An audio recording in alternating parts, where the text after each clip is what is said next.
Bah le free ouais c'est meilleur.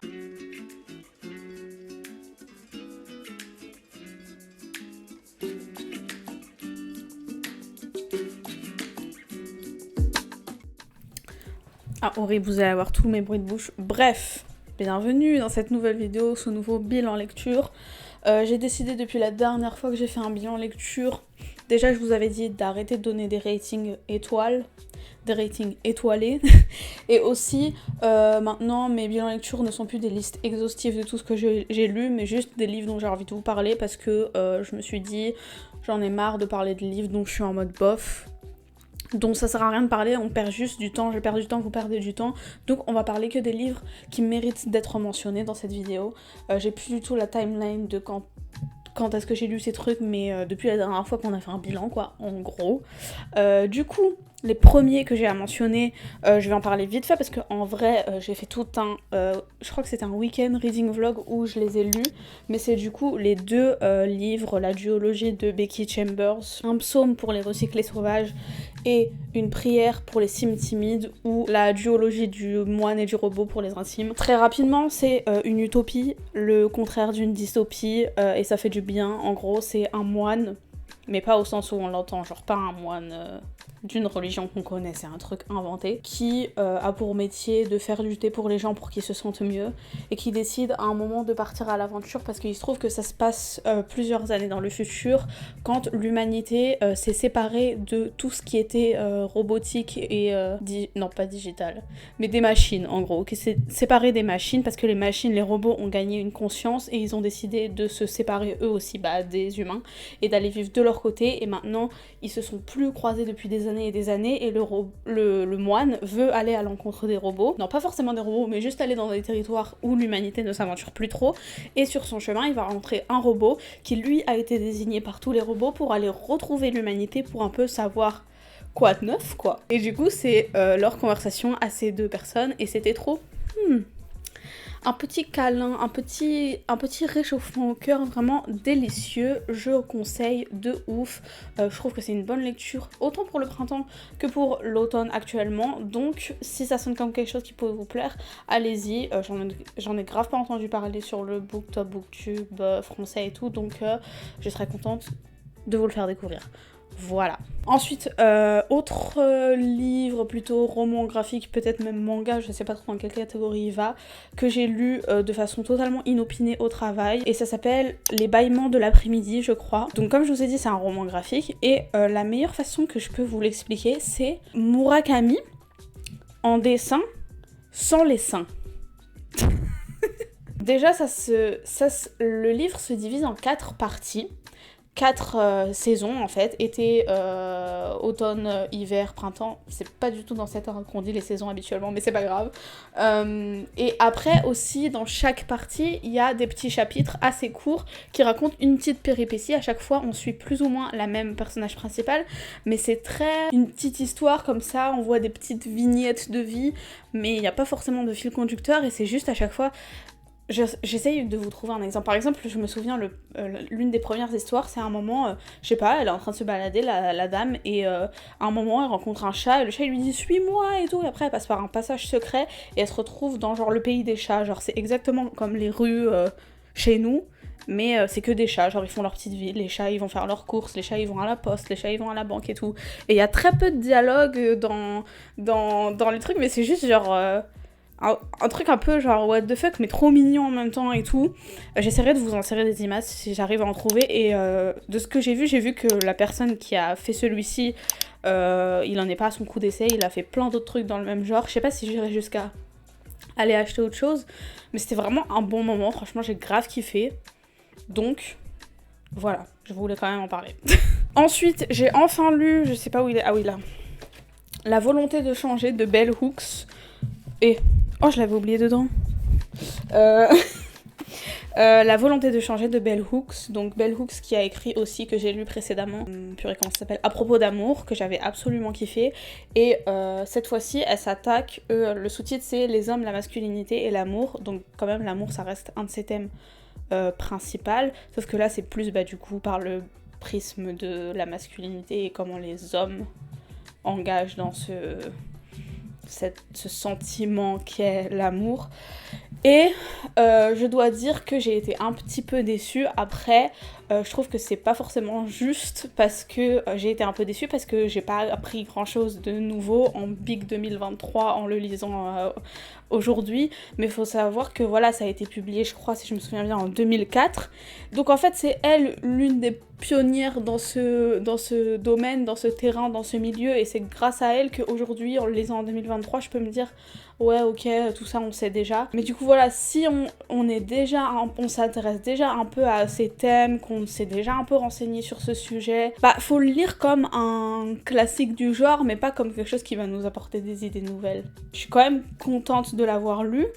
Mais voilà, j'en suis pas ressortie avec grand chose, et en plus il y avait encore un petit peu des moments, je vous avais dit déjà en lisant à propos d'amour qu'il y avait pas mal de passages très axés spiritualité qui partait un petit peu trop loin personnellement pour mes goûts, pour ma sensibilité, et aussi beaucoup de thèmes autour du pardon avec lesquels je suis pas forcément d'accord avec elle, mais bon, encore une fois, ça c'est une histoire personnelle de choix. Donc voilà.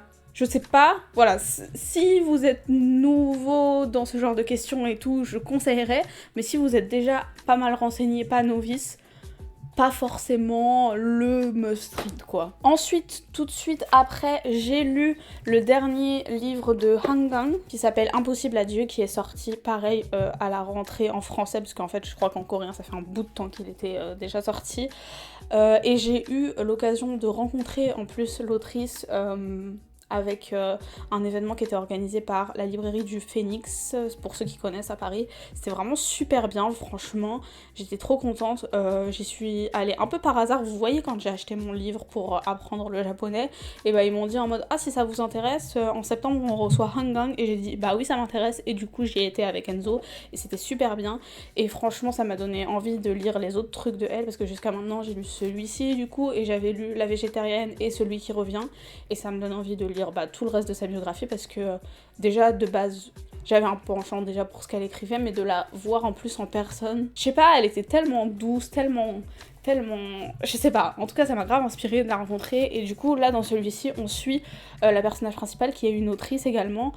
C'est franchement pas mal calqué sur elle, parce que je me souviens plus c'est quoi exactement, mais en gros on dirait qu'elle parle de celui qui revient en fait, en mode elle a écrit sur l'histoire et sur des faits un peu horribles, genre des massacres, des trucs comme ça et tout, et c'est un peu l'après, comment elle essaye de passer à autre chose, de tourner la page après ça, et en fait elle va se retrouver genre la tête dans le guidon dans une histoire où en gros il y a une de ses amies très proche, mais avec laquelle elle avait un peu pris des distances ces dernières années, qui se retrouve malade et qui lui demande, parce qu'elle est à l'hôpital, de aller à Jeju. Pour ceux qui connaissent, Jeju c'est genre la Corse de la Corée.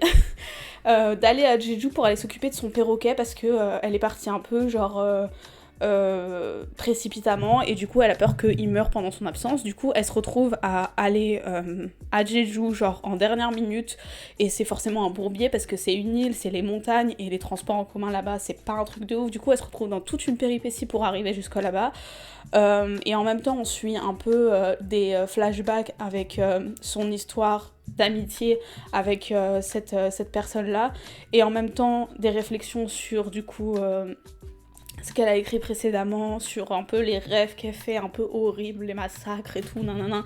Enfin c'est très, encore une fois, très onirique, très quelle est la réalité, quel est le rêve. Encore une fois, vous allez croire, Murakami c'est ma seule référence, mais encore une fois, ça m'a donné un peu la vibe de Murakami, sans le côté ça parle de cul toutes les 5 pages, voilà. Et j'ai grave kiffé, et du coup je recommande de fou. Ensuite, dans un tout autre registre, en septembre quand je suis partie en vacances, j'ai lu Beach Read, et je voulais quand même en parler parce que même si bon ça a pas été un livre qui m'a grave marqué de fou et tout, j'ai quand même trouvé que c'était cool, même si j'ai eu beaucoup de mal à rentrer dedans. Genre j'ai mis genre 2 semaines à lire les 30 premières pages, et après pendant les 5 jours que j'étais en vacances je l'ai fini.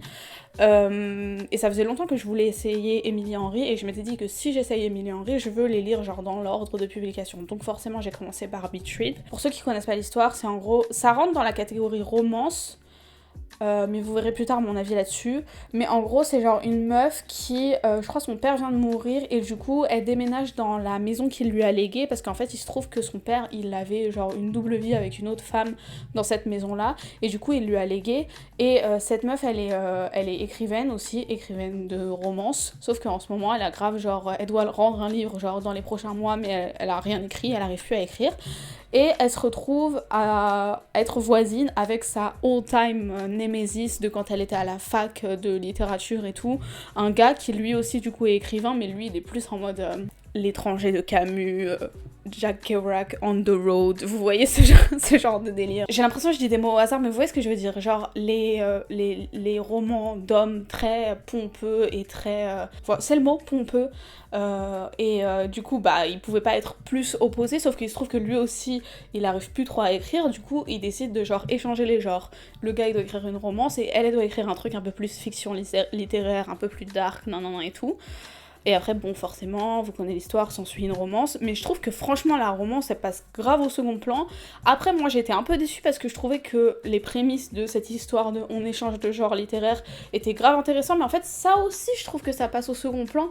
Et ce qui est vraiment au premier plan dans cette histoire, c'est plus parce que je vous ai dit au début, l'histoire de la meuf par rapport à son père et comment elle essaye d'accepter le fait qu'il lui a menti, son deuil, tout ça, et il se trouve qu'après, forcément, on a aussi plus le background du gars qui a une histoire aussi du coup je trouve on est plus focus sur ça. Du coup moi je trouve que franchement marketer ça comme une romance c'est pas lui rendre vraiment justice. Donc dans tous les cas c'était pas du tout ce que j'étais venue chercher, mais dans tous les cas c'était quand même cool. Mais du coup ça me rend quand même curieuse de savoir si ça va être la même chose pour les autres de Emilie Henry ou si là la romance sera plus présente, je sais pas. Bref, si vous avez lu, dites-moi ce que vous en avez pensé. Et voilà, ouais, je suis essoufflée, j'ai trop parlé.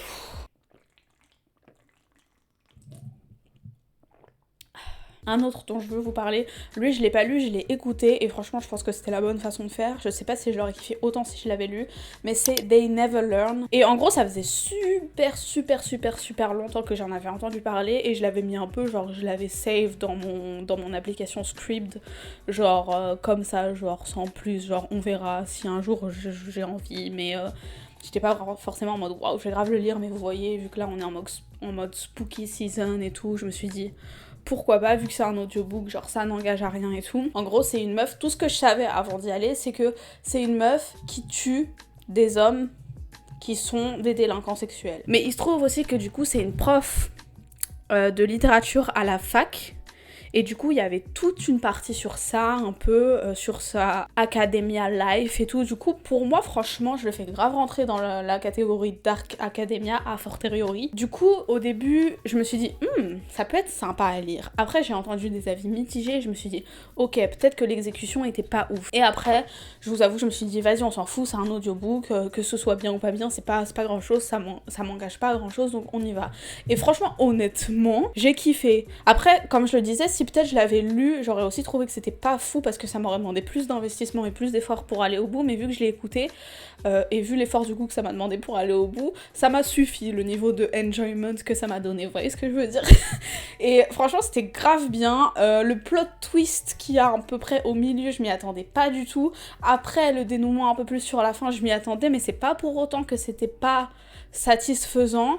En plus c'est un peu saphique en même temps, sans vouloir trop spoil, du coup j'étais en mode yes, franchement il y a tout ce qu'il fallait pour me plaire. Et je veux plus d'histoires comme ça, honnêtement, franchement. Du coup, si ça sonne comme quelque chose qui peut vous plaire, bah allez-y parce que moi je trouve ça trop cool. Mais peut-être du coup, moi franchement je conseille plus l'audiobook que de le lire. Voilà. Et enfin, last but not least, certainement pas least, j'ai enfin, je l'ai plus avec moi parce que je l'ai déjà rendu à Enzo, mais j'ai enfin lu et terminé Babel, trop de prononciation, on va dire à la française, Babel. Incroyable.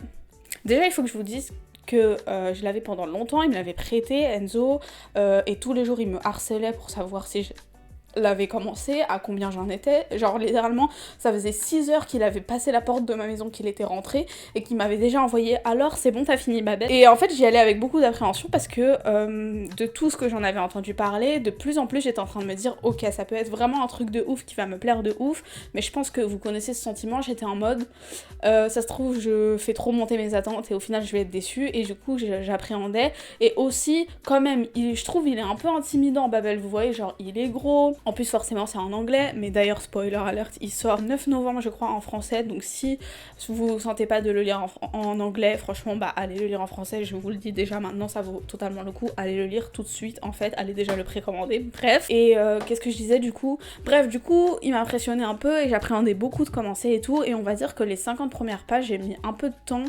Les 100 premières pages, j'étais un peu perplexe. J'ai mis un peu de temps à rentrer dedans et à me mettre dans l'histoire et à me dire, à prendre la température. Vous voyez ce que je veux dire? Pour ceux qui connaissent pas, c'est une dark academia aussi, fantasy, mais plutôt soft, je dirais, même si bon, j'ai pas lu trop de trucs, mais pour moi ça rentrait dans la catégorie soft, où en gros ça se passe à Oxford, au genre 18e siècle je crois, et en gros on suit une académie de traduction Babel, enfin on suit pas l'académie de traduction, le personnage principal c'est Robin, qui est en fait au début de l'histoire un jeune garçon chinois qui depuis qu'il est petit a appris l'anglais parce qu'il y a un homme mystérieux qui lui a envoyé des livres à lire en anglais, et un jour, le jour où sa mère meurt du choléra parce qu'il y a une grosse épidémie en Chine, il y a ce monsieur là, bon à ce moment là il fait pas encore la corrélation entre les deux, qui vient le chercher, qui lui dit ok bah maintenant tu vas venir avec moi, tu vas rentrer en Angleterre avec moi, je vais t'apprendre le latin et le grec et tu vas vivre ta best life academia, tout ça. Et lui il est en mode well, c'est ça ou faire la manche en Chine. Du coup il le suit et après en fait il se rend compte que du coup il est formé pour que ensuite il soit envoyé à Babel, qui est du coup une académie de traduction qui forme des traducteurs. Et du coup dans ce monde il y a de la magie, c'est beaucoup, attendez il y a de la magie qui est utilisée avec la traduction, où en gros ils ont des espèces de barres de fer qui utilisent la traduction dans le sens où je vais vous donner un exemple. Ils donnent un mot dans une langue et un mot dans une autre langue, et en fait la magie est générée du sens qui est perdu dans la traduction. Parce que vous voyez, on dit toujours la traduction est un acte de trahison.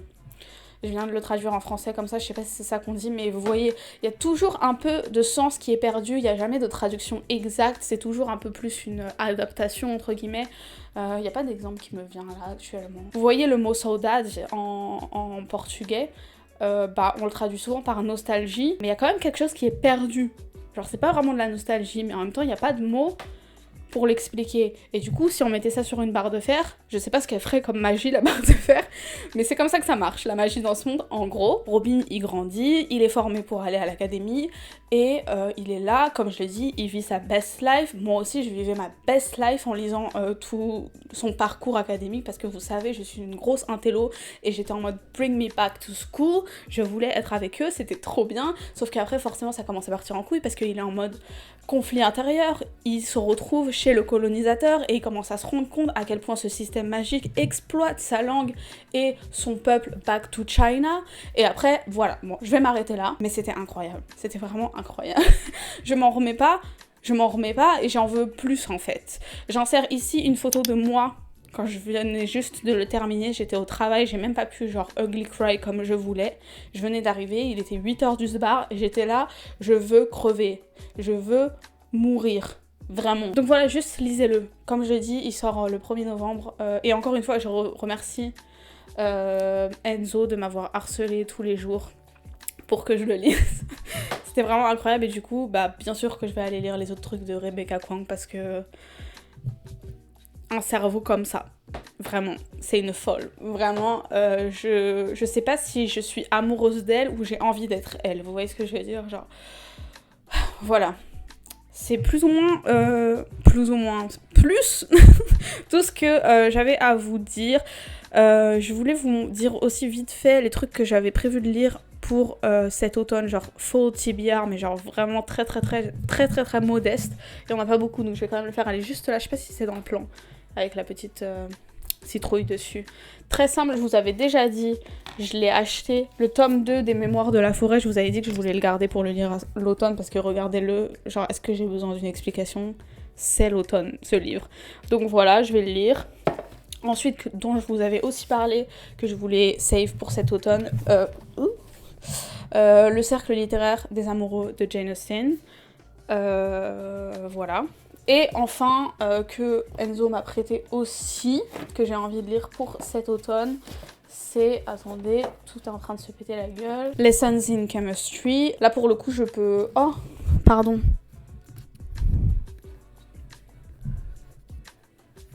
Je peux pas du tout vous dire de quoi ça parle, je sais pas du tout. Non, je vais pas dire de conneries, je vais rien vous dire, mais regardez comment juste il est trop beau. Bref, voilà, c'est les seuls 3 livres que j'ai sur ma TBR parce que j'ai pas envie d'être trop ambitieuse et surtout parce que jusqu'à fin octobre, je suis en train de lire un Q84 et que forcément ça me bouffe tout mon temps. Donc voilà, si vous voulez suivre la suite de mes aventures, n'hésitez pas à vous abonner et voilà. C'est tout ce que j'avais à vous dire. Merci d'avoir regardé jusqu'au bout si vous êtes encore là, j'en perds mes moyens. Bisous.